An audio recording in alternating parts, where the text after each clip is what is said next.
Kali ini video saya akan menjelaskan cara penyusunan bab 3 setelah kita buat bab 1 dan bab 2.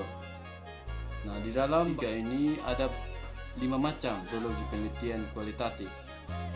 Jadi di dalam 3.1 itu paradigma. Jadi paradigma apa yang kita gunakan? Misalnya kita gunakan paradigma post-positivis. Di situ kita jelaskan itu paradigma seperti apa, terus post-positivis itu dijelaskan apa-apa dan kita kutip dulu di dalamnya. Nah, setelah itu kita lihat gimana ini lihat dari segi ontologi dan epistemologinya dia, sehingga kita jelaskan.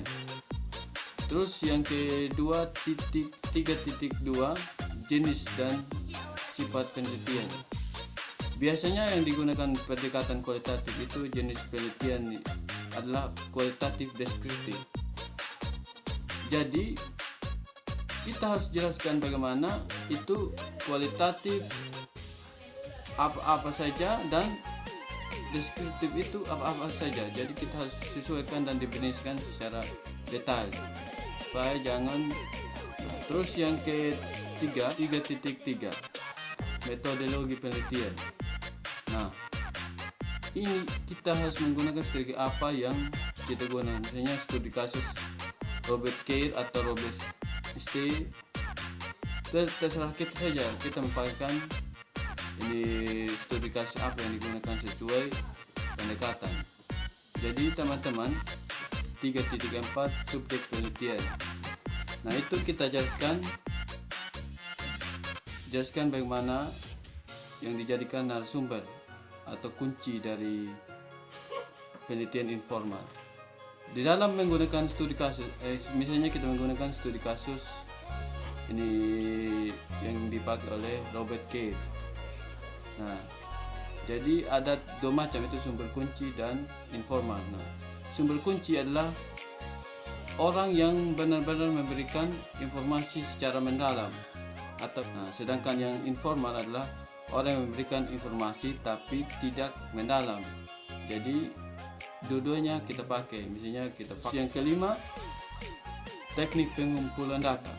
Nah, di dalam teknik pengumpulan data itu ada 3 macam. Yang pertama itu wawancara mendalam, yang kedua observasi, dan yang ketiga studi kasus, studi dokumen.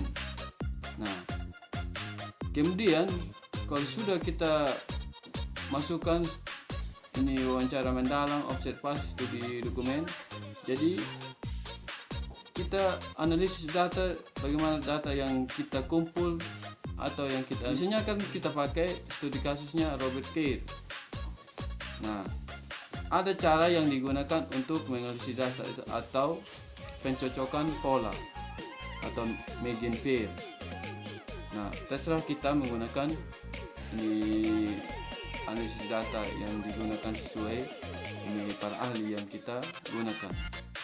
Jadi terus yang terakhir teknik pengesahan data. Supaya data kita valid atau tidak, kita perlu lihat dalam kualitatif itu regolasi. Terus yang terakhir teknik pengesahan data. Sesudah kita kumpulin data, kita harus olah dalam misalnya aplikasi. Nah, supaya kita datanya kita valid atau tidak, kita perlu lihat dari dalam kualitatif. Regulasi itu bentukan antara teori hasil observasi lapangan dan omongan narasumber, dan terjadi ketika sesuai kembali lagi ke konsep itu nanti didiskusikan pada pembahasan bab 2. Jadi teman-teman, hanya ini saja penyampaian cara penyusunan bab 3 skripsi pendekatan kualitatif. Sekian dan terima kasih.